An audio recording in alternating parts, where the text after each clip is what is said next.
Okay, time for a new video, and whether you are somebody new to my channel or you are returning to my channel to watch this video, it's greatly appreciated. As always, I'm filming this in one go, therefore I apologise in advance if I stumble over my words going forwards, and indeed if the quality of this video is pretty poor. If there's any lag, anything like that at all, sadly it can't be helped. Hopefully it's not too much of an issue for you. This is yet another Eurovision Song Contest related video here on my channel, and it's been a while since I filmed a video like this. It is going to be my 2016 look back / review. Now, if you want to go back on my channel and listen to my thoughts on every contest from 2003, which is the first contest I remember watching when I was 10 years old, to 2015, you can do so. It's actually been about 9 months since I last filmed a video for this little series that I've got going here on my channel, so it's about time I got back into the swing of things with 2016, an absolutely fantastic contest. It was in Stockholm, and one thing's for sure, I think the production quality, the slickness of the three shows was just absolutely fantastic, and every future host nation needs to look at what Sweden did that year and say, this is what we are striving to be like, because it was just fantastic from start to finish. Anyway, I have information in front of me to make sure I don't forget anything, and I'm just going to get straight into this. Tuesday the 10th, Thursday the 12th, and Saturday the 14th of May 2016. Those were the dates in question. So it's been almost 4 years since that Stockholm contest. The venue was the Ericsson Globe, or the Globen, or the Globe Arena, which hosted in 2000 as well, shaped like a golf ball. It's in southern Sweden. Southern Stockholm, sorry.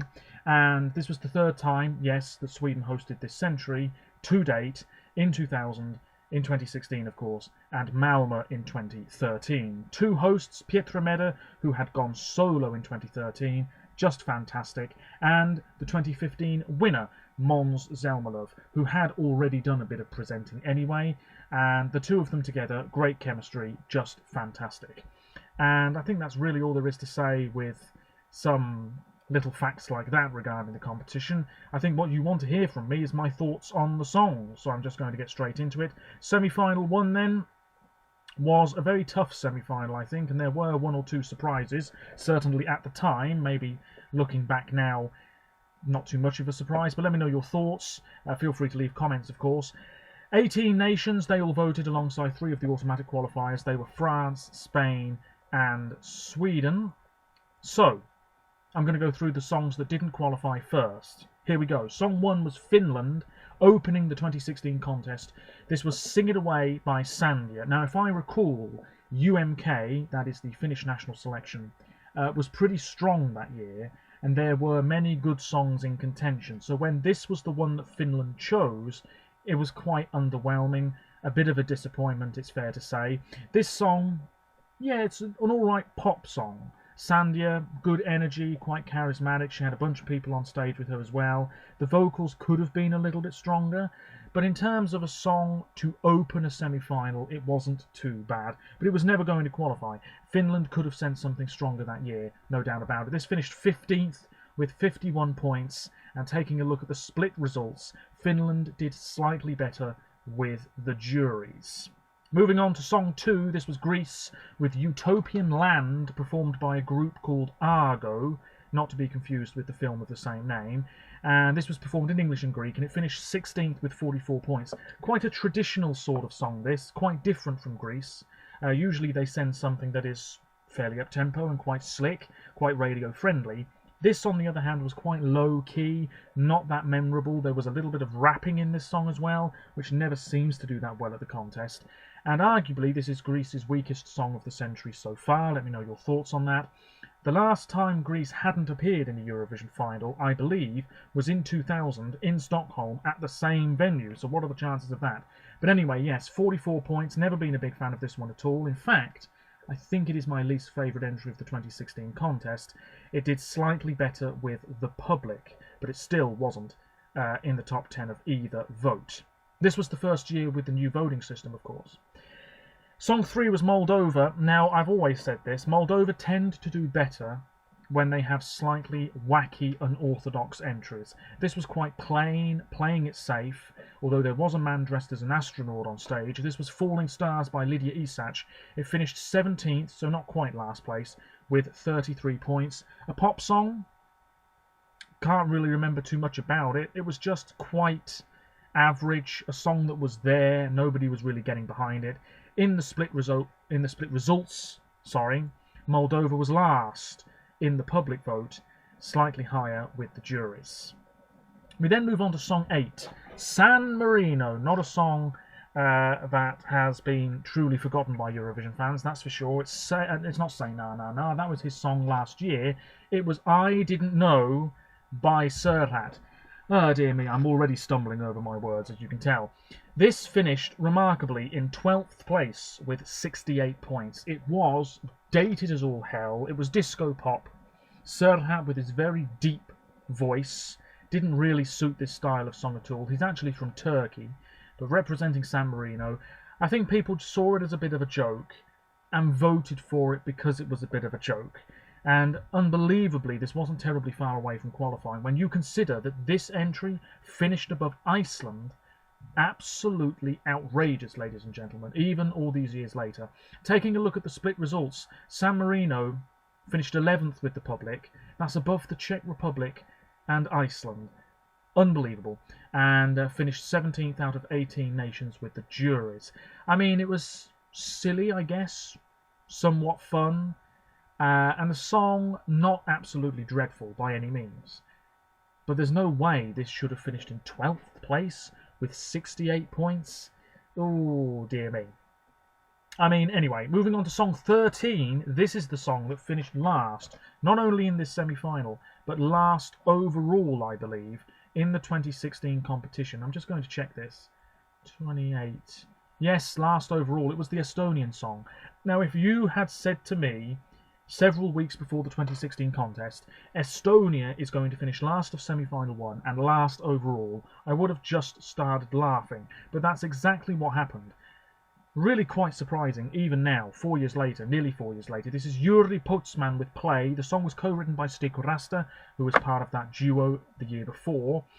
18th place, 24 points. Unbelievable. This is quite a low-key, mysterious sort of song. Yuri, quite young at the time, must have been barely 20 years old, not entirely sure. People said that he looked creepy on stage. You know, the long gazes into the camera, that trick with the playing card, which just came off as a little bit cheesy for some. I've always liked this. It was one of my favourites going into the contest. The performance could have been stronger, no doubt about it. It's one of those songs, there's always a few every year. Belgium 2018, another great example. It's so difficult to stage them right because they're not super upbeat, they're not super low-key. It's just really difficult to get the staging to a point where people are going to be truly engaged by it. That's not what happened here. People were just bored after about 30 seconds maybe. Last place though is a real shame for a song that's really not that bad. Last with the juries, marginally higher with the public. Moving on, Montenegro next. This was Highway, a band with The Real Thing. This was quite different, quite rocky, quite loud and in your face. The only thing that I really remember about this is that one of the members of the group was a former member of No Name who represented Serbia and Montenegro in 2005, and there was also a woman on stage, or sort of on the catwalk for this performance, and she looked great, and that's the only thing that I really remember about this. But it finished 13th. That's also above Iceland. Unbelievable, with 60 points. Very different and quite refreshing to have a song like this in the lineup, but at the same time nobody was really supporting this. Saying that, it would have been a qualifier if 100% jury voting, which I find quite remarkable. Montenegro was 17th out of 18 nations with the public, so a little bit of a difference there. Not a qualifier in the end. We move on to Iceland, one of the biggest upsets probably of this century so far, and certainly perhaps the biggest upset of the 2016 contest. Let me know your thoughts on this. Iceland were represented for a second time by Greta Salome. She was part of a duo with Jonsi in 2012, didn't do that well then. This was Hear Them Calling. She was performing in front of this screen that she sort of interacted with. There was this whole thing with birds bursting out of her chest at one point. It was quite effective, not too over the top. I think it looked really good. She sounded great. She was in a black outfit. And this was quite a powerful song. It was performed really well. 14th place, 51 points. I don't really get why this song didn't connect with people. Maybe there were just other performances that people remembered more, I don't know. 13th place with the public. I just don't get that. 24 points is really low. 27 from the jury, who also had it in 13th place. I've never really understood that result. Can't get my head around it. Iceland should have qualified. Certainly ahead of one or two songs here. Anyway, the last non-qualifier from semi-final 1 in 2016 was the returning Bosnia and Herzegovina. They've not been back since. This was Dalal and Dean. Dean, of course, had that very camp song in the disco in 2004, which did quite well, featuring Anna Ruchna and Yala. This was Ljubav Je. There was a sort of barbed wire screen on stage. I don't really remember too much about it. Quite traditional Balkan ballad stuff, I suppose you could say. Great that it was in Bosnian, so that has to be respected. And this was always in with a chance of qualifying, because Bosnia actually had a pretty good track record of getting through to the final and then getting some good results in the final. But this missed out. 11th place, 104 points, and it would have been a qualifier, a fairly comfortable qualifier with the public, but not a qualifier at all with the juries. So it was the juries who damaged their chances. Yeah, a nice melody, nice vocals, perhaps not stand out enough. Moving on to semi-final 2, 18 nations, 10 qualified of course, and they all voted alongside Germany, Italy and the United Kingdom. Romania would have performed in this semi-final, but they were booted out by the European Broadcasting Union because they didn't have enough money, pretty much, to pay debts off. Let's go through them then. Song 3 was the Swiss entry, and this finished last in semi-final 2. I think that's a little bit harsh, maybe, looking back. This was Rykka, R-Y-K-K-A, born in Canada, I believe. Blue hair, a little bit similar to Montaigne, who would have represented Australia this year. The song was called The Last of Our Kind. I think her voice maybe grated on some people, if you see what I mean. 18th place, 28 points. Taking a look at the split results, Switzerland were last with just 3 points from the public and a little bit higher with the juries. The staging was quite interesting. She was just sort of swaying about on the spot, and it looked as though her backside was on fire. There was all this smoke behind her. It was just not quite working. There were some pyros towards the end. Just not quite strong enough. Song 5 was Belarus. This was Ivan with Help You Fly. I've never been a big fan of this one. There was a hologram of him at the start. He was butt naked. There was a wolf. And to be honest, this whole hologram stuff actually worked quite well. I'm surprised more countries didn't use it, or since, in the contests we've had since 2016. Anyway, this finished 12th with 84 points. I think that's generous. I was going to say overrated, but then again, if it had qualified, it would have been overrated. But yeah, I'm not too sure what the fascination was with this song, because I know some people really did like it. It finished 9th with the public and 12th with the juries. It's an alright song, but I feel as though the chorus is a bit of a letdown. Sounds like something I've heard before, not super original. Moving on, Song 7, Ireland. Nicky Byrne, who is quite familiar here in the UK. He was a member of Westlife, who were very successful when I was growing up. The song was called Sunlight. This was revealed quite early on in the Eurovision 2016 selection season, shall we say. Performed in English, 15th place, 46 points. His vocals could have been a little bit stronger. The song, very average, very safe. A very, very safe entry indeed from the Irish. Nothing too fancy or over the top or stand out about this. Ireland finished 14th with the public and slightly lower with the juries. It just wasn't impactful enough. There were far better songs and performances, but I don't mind it. Moving on, Song 8 was a returning artist. She represented her country in 2012 with Cherno i Bello. She was back with Donna. This was Calliope for Macedonia. Performed in Macedonia in 11th place, 88 points. Quite a way away from qualifying, it has to be said. Really not a bad ballad. Fantastic singer. That piercing high note towards the end. She really went for this. The music video, it's worth saying, really, really cheap. Looked really bad in my opinion. But the live performance was fine.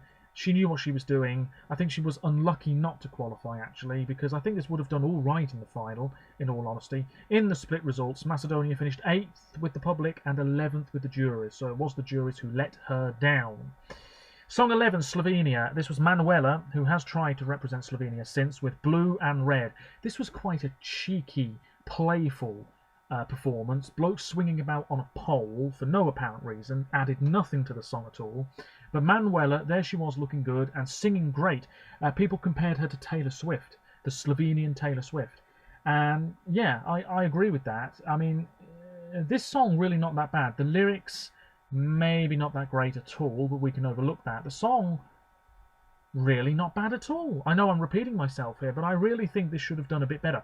It finished 14th with 57 points, and in the split results, Slovenia were a qualifier with the juries in 10th place, but 17th out of 18 nations with the public, which I think is a real shame. This, I think, is a... I'm not going to say it's a forgotten gem, because it's not that great, but certainly this is a song that deserves a bit more love. Moving on to Denmark. Oh dear, this was a big flop. Denmark completely sent the wrong song in 2016. It's worth saying that Sweden were the only Scandinavian country to appear in the grand final, and they were there anyway as hosts. Denmark were represented by three guys, Lighthouse 10 or Lighthouse X, with Soldiers of Love. This was cheesy, dated stuff, certainly not Denmark's finest moment this century in Eurovision. 17th place is really poor, with 34 points. In the split results, Denmark were joint last with the juries, and slightly higher with the public. There's really not much to say about it. It was a very bland performance. Song 15 was Norway. This was Agneta, very shy. She didn't do a lot of interviews or things with the press. I think she had a lot of anxiety. I don't really know what she's doing now. I need to check if she's released any new music. She was formerly part of the Black Sheeps, who tried to represent Norway. Great band. And yeah, she is a really good singer. Icebreaker, the name of this song. I thought it was a qualifier. Didn't come close. 13th place, 63 points. Really quite an ethereal, dreamy, but also a very powerful song. Sort of two songs in one. The chorus seemed to be completely different from the verses. I think that's what put people off. She was wearing a white outfit, lots of flashing lights, a blue colour scheme. This should have done a bit better. No doubt about it. Norway finished 13th with the public and 13th with the juries. More points from the public, though. Yeah, not really much else to say about that. Looking at it now, it's not a surprise Norway missed out. But again, like Slovenia, deserves a little bit more love. Anyway, the last non-qualifier. I'm going to be honest. This is a really poor song. Song 17 was Albania, Fairy Tale by Aneta Tarifa. The original Albanian version was alright, but I was not a big fan. And then they changed it to English, changed the melody a little bit, the tempo, whatever, and it just ruined things. And this was such a boring performance. She was wearing a gold dress. She wasn't the issue. The song was. She deserved a better song. 16th place, 45 points. And in the split results, I mean, this is outrageous. Albania finished 12th. Dear me, that's just a bit too high. Israel got 20 points from the public in the semi-final. Albania got 35. I mean, that's only 15 points more, but still, that's outrageous. Albania joint last with the juries. This was such a forgettable performance and a really bland song. Not much else to say. So, the grand final. I'm going to try and rattle through this. 26 countries, they all voted, along with the countries that didn't qualify from the semi-finals. And, yeah, I mean, it was a great show. It was just a great show. Belgium opened, closing the second semi-final, opened the grand final. This was What's the Pressure by Laura Tesoro. She was about 18 at the time. Oh man, this is one of the greatest opening songs to a Eurovision grand final I've ever seen / heard. It finished 10th, well deserved, with 181 points. Nobody was really getting behind this until she rehearsed on stage. People were blown away by her energy, the professionalism of this performance. It was just so great, so energetic. People said it sounded like Sax by Fleur East. I guess it does somewhat. I've seen this performance back loads of times. I've kept up with Laura's music since. She's just great. She looked fantastic and sounded so brilliant on that stage.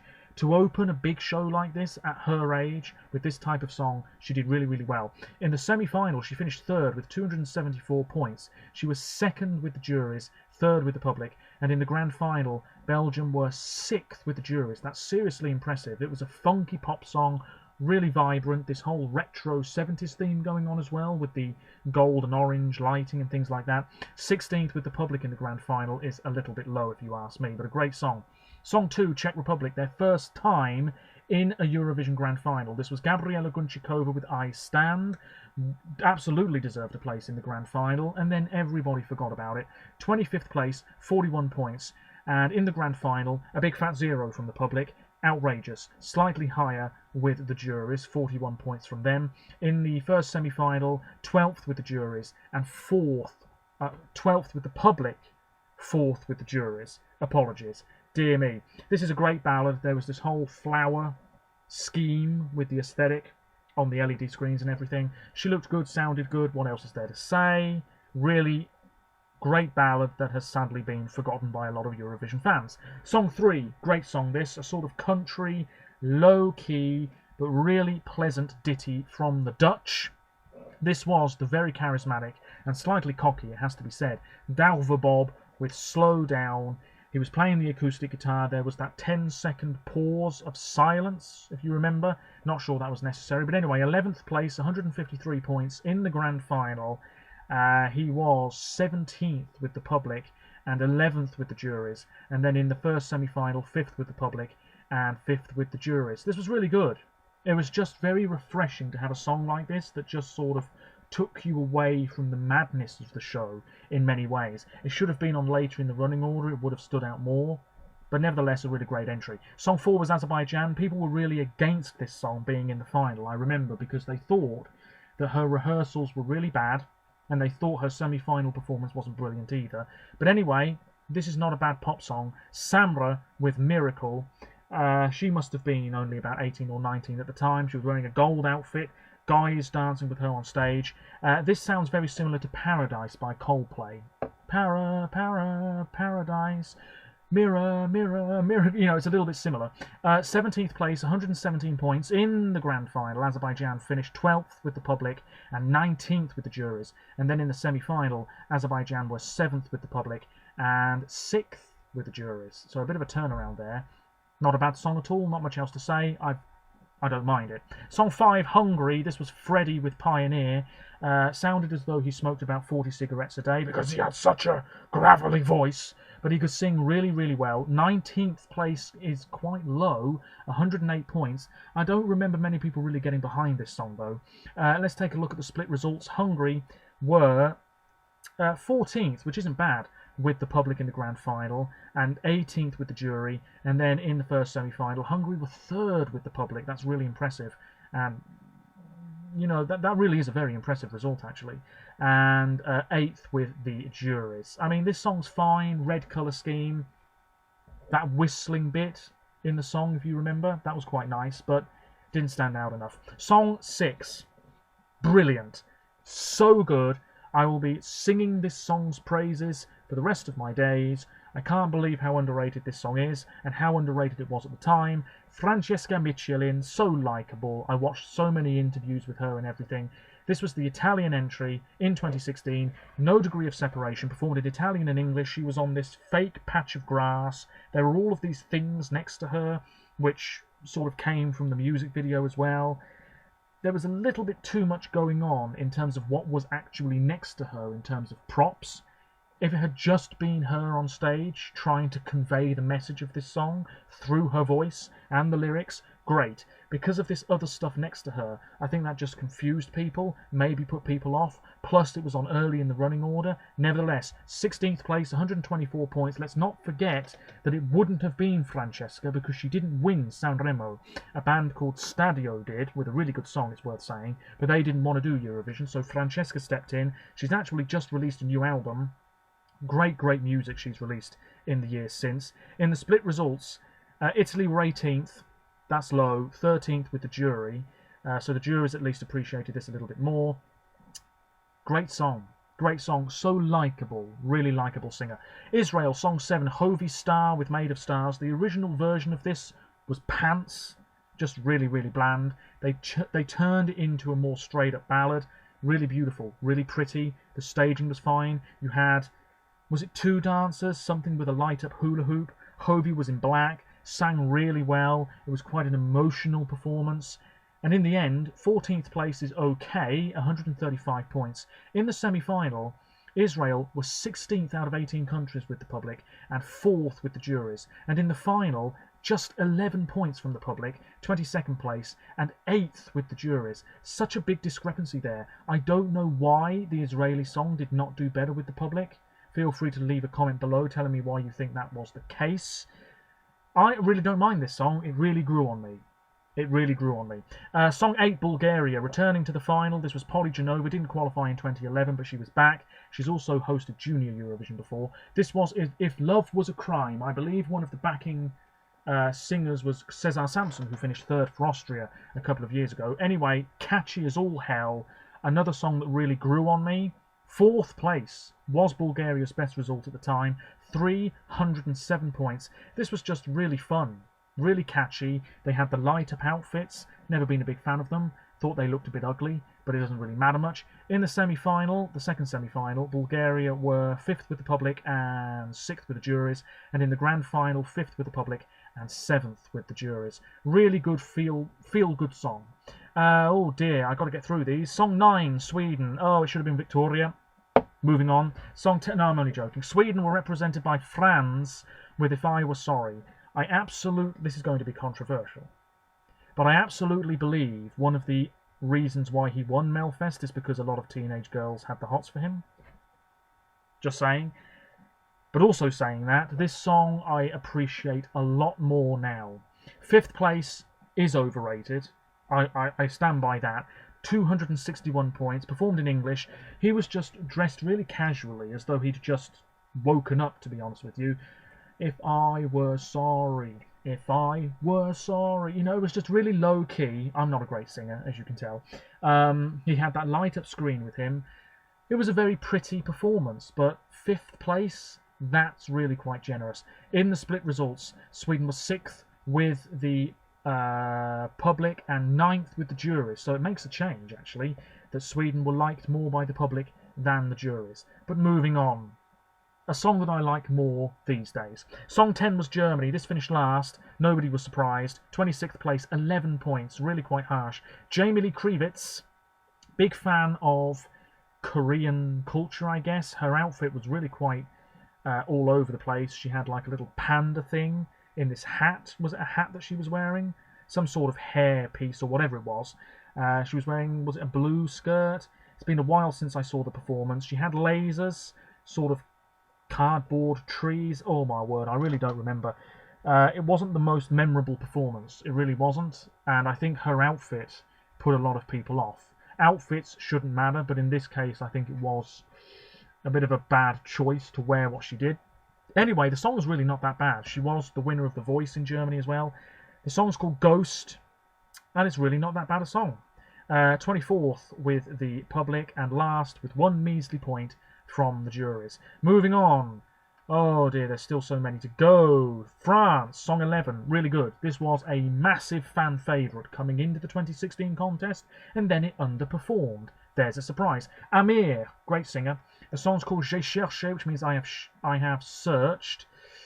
My word, don't stumble over your words, dear dear. 6th place, 257 points. France's best result for a long time. Let's take a look at the split results. Third with the juries. 9th with the public. And it was the public who really loved this. So many views on YouTube, so many positive comments, and then in the end, underperformed. I mean, the performance was fine, but in terms of the voting, underperformed. Song 12, Poland. Here is the most ridiculous result of the century so far. I'll be honest, Michal Szpak, good singer, red outfit, looked good, long hair, lyrics on the backdrop behind him. This was Colour of Your Life, Colour without a U. Fair enough. This finished 8th, Poland's best result for a long time too. 229 points. I can't believe this song did so well in the public vote. I mean, that diaspora really came through. Why the Polish diaspora has not pulled through in more recent years, I don't know. I mean, look, I'm not going to get into it, but the diaspora did play a part, let's be quite honest. At the same time, I just don't understand why this song was so damn popular with the public. Like, nobody was really raving about this at all at the time. 4th with the public in the semi-final, second semi-final, and 15th with the juries. and then in the grand final, third, heavens above, with the public, and way down with just 7 points, 25th place with the juries.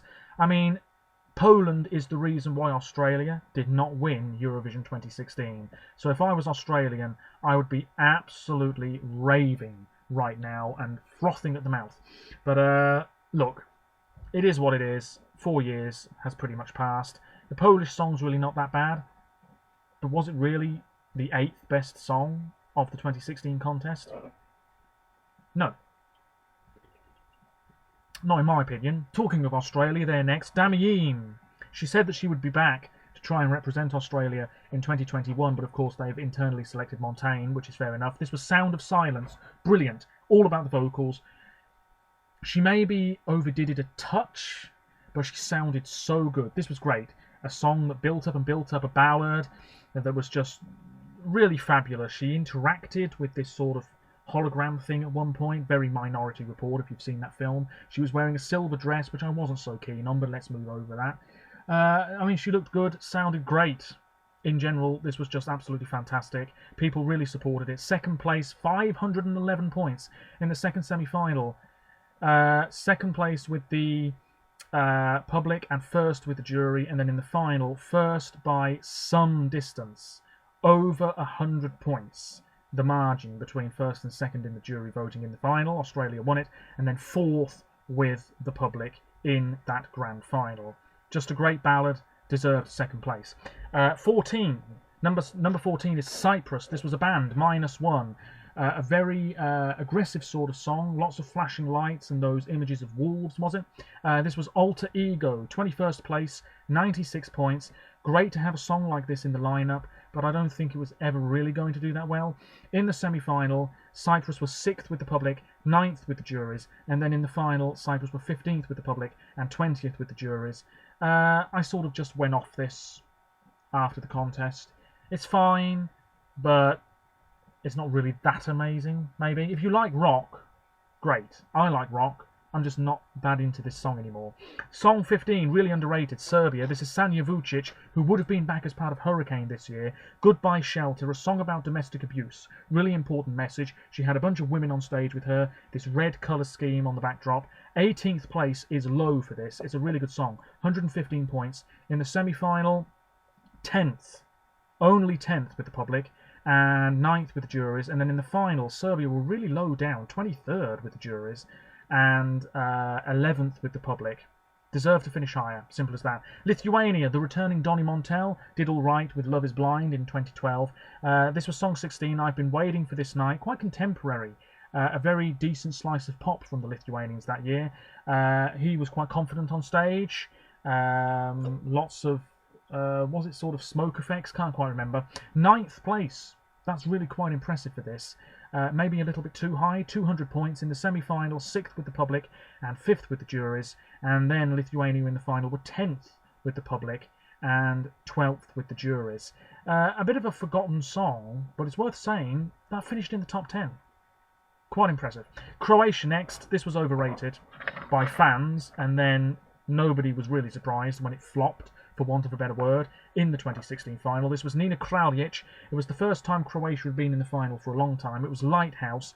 Her vocals quite similar to Ellie Goulding.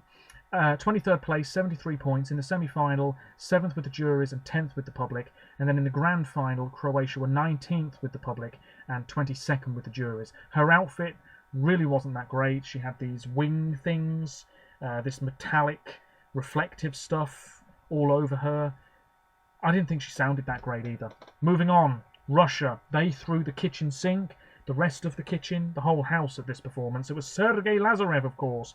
Big star over in Russia. You Are the Only One. He had that screen that he was sort of jumping on. It looked fantastic, let's be honest. It was such a slick performance. It wiped the floor with most of the other performances that year. You Are the Only One finished 3rd with 491 points. In the semi-final, he won the public vote, there's a surprise, and finished 2nd with the juries. And then in the final, he won the public vote, there's a surprise, and finished 5th with the juries. I mean, it's good. What can you say? It's typical Eastern European. We really want to win this. It's that sort of performance. And if he had won, fair enough, because it looked like a winning performance at the time. It really did. Spain, my personal winner of the 2016 contest, and long forgotten, unfortunately. This was Barre with Say Yay. She was wearing a sort of gold basketball vest thing on stage. There was that moment where she fell over. That was intentional. Didn't quite work though. 22nd place, 77 points. Really underrated. Spain, love finishing in the bottom half, as all Eurovision fans are aware. This should have finished higher, no doubt about it. The performance though lacked energy. That was the real problem. It was such a disappointment. The music video, the studio version, really great, quite energetic, upbeat. You can really get into it. Live, it was just a disappointment. In the split results, Spain finished 23rd with 10 points. What a load of crap. What a load of crap. That's just absolutely abysmal. Should have finished much higher. 23rd with the public and 16th with the juries. At least they had a bit of sense. This is why you need the juries. They sometimes are appreciative to the songs that the public for some reason completely underrate. Moving on, Song 20, Latvia. Nice to see Latvia in the final once again after doing very well the year before. This was Justs, or Justs, with Heartbeat. 15th place, 132 points. This was cool and sophisticated, and he sang really well. And it's a really good Latvian entry, arguably one of their best for the past 10-15 years. In the semi-final, Latvia were 7th with the public and 8th with the juries. In the final, 13th with the public and 15th with the juries. Not much else to say. I think it was always going to finish in mid-table. We'll leave the winner for now. Malta, Song 22. Big difference between the jury and public here. This was Ira Losko. She nearly won in 2002. She was back and pregnant, I believe. Walk on Water. I believe this was a Melfest reject. Simple as that. The juries love Malta, though, don't they? In the semi-final, Malta won the jury vote, but finished in 9th with the public. And then in the final, Malta were 4th. That's really too high, if you ask me, with the juries. And all the way down in 21st with the public, so quite the difference there. A bit similar to Israel.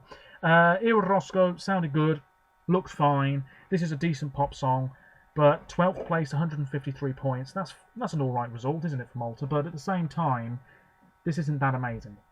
It's an alright song, but it's not that amazing. Georgia next, a surprise qualifier. This was very Britpop-esque, you know, very much in the mould of Oasis, maybe, something like that. There was that moment in the song where there were all these flashing lights and people had epileptic fits across Europe. Not quite, but it really was just like absolute madness for about 20 seconds. This was Nika Kocherov and young Georgian leaders with Midnight Gold. I like this song a lot more now than I did at the time. 20th place, 104 points. The British jury thought this was the best song of the year. I don't know what they were watching.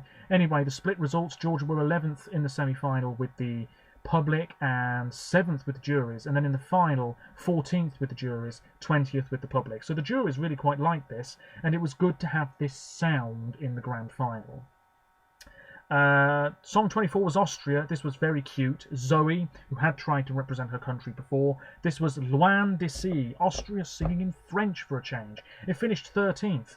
I think that's well deserved. 151 points. This was just really cute, really charming. And I've said it before, if you are on the right side of charming, if your song isn't too saccharine and cheesy and just downright, you know, unpleasant to listen to because it's so sweet, if you see what I mean, chances are you'll get a lot of points. We saw it with Denmark last year. We might have seen it with Denmark this year. And we saw it with Austria in 2016. In the semi-final, the juries had no heart. They put Zoe in 11th place. But second, Austria was second with the public in the first semi-final. And then in the grand final, Austria and Zoe were 8th with the public and way down in 24th with the juries. Dear, dear me. The UK's entry, Joe and Jake. This was song 25, You're Not Alone. This was not the song we should have sent, I'll be honest. 24th place, 62 points, not a surprise. That whole thing with selfies on stage. The two of them have done absolutely nothing since. No top 40 singles. Nothing. Faded into oblivion. That sounds really harsh, I know, but to be honest, I don't think they've really done much at all. I'm not even sure if they're still making music together. I ought to do my research. Anyway, in the final, the UK finished 25th with 8 points from the public and 17th with 54 points from the juries. I mean, this is an alright song, but it's not our finest. We could have done something so much better than this. Armenia, song 26. This was Iveta Makuchyan, who looked fantastic, sounded great. This was quite a sexual performance, I guess. Love Wave. Yeah, it's grown on me, but it's still not one of my big favourites. 7th place, 249 points. This was always going to do quite well in the first semi-final, 4th with the public, 3rd with the juries, and then in the grand final, Armenia were 7th. That's quite good with the public, and 10th, which is also quite good with the juries. Yeah, quite a sensual, engaging performance. Really very cool. It stood out so much, and people were always going to gravitate towards it because it had quite a lot of support. The winning song then, my word, my throat is starting to hurt. Jamala, we all know it, 1944, quite a political song, let's be quite honest, performed in English and Crimean Tatar. First place, not a convincing winner, but it won nevertheless. Ukraine's second win this century, 534 points. Did I want Ukraine to win? No. Is it one of my favourites? Absolutely not. Is it a personal qualifier of mine? Is it hell? But I do appreciate this song for what it is. The vocals absolutely on the money. The staging was fine. She didn't really move much. She was wearing a sort of dark blue outfit, swaying about. You have that tree on the backdrop behind her. Yeah, I really do appreciate this a lot more now than I did at the time. I was bitterly disappointed that Australia didn't win. I think that song is stronger, I'll be honest. But 1944 is fine. You know, it's a song that's quite divisive even to this day. You knew, though, that it was going to do well. It just grabbed you from the first 20 seconds or so. This haunting melody. It's quite a fragile sort of song. You know, it's almost as if it's going to crumble to pieces in many ways, but then it just becomes so powerful and so meaningful, and Jamala was totally in control of the whole performance. That has to be admired, because sometimes you get musicians at Eurovision, they lose their way a bit, they're nervous, they're not in control of the song. Jamala absolutely knew what she was doing, complete professional, and in the end, you know, fair enough, it won. I'm okay with it, and I think a lot of other people have certainly mellowed with their opinion over the years as well. Won the jury vote? No, it didn't. It won the public vote in the second semi-final, 3rd with the juries, and then in the grand final, 2nd with the public, 2nd with the juries, and yet it was the winner overall. And that's all I've got to say about it. 534 points. Impressive. What else is there to say? The interval act, Love, Love, Peace, Peace, absolutely fantastic. Gone down as a classic. We also had Justin Timberlake, who of course is a very famous Swedish-born musician, but to be fair, he wasn't bad. And I mean, Sweden just put on an absolutely fantastic show. 204 million people watched it. Sublime. This video's 42 minutes long. Oh dear. If you've watched the whole thing, I thank you. If the quality's been a bit dodgy, I apologise. But I wanted to film this. It's now up, and I'll be back at some point with more Eurovision content on my channel, including live videos. Thank you to those of you who have participated in them. Much appreciated. And I'll be back with Eurovision 2020 related content as well in the near future. Thank you so much if you have watched all of this. I'm going to finish this drink because boy do I need it. Until next time, thank you very much for watching. Means a lot. And bye for now.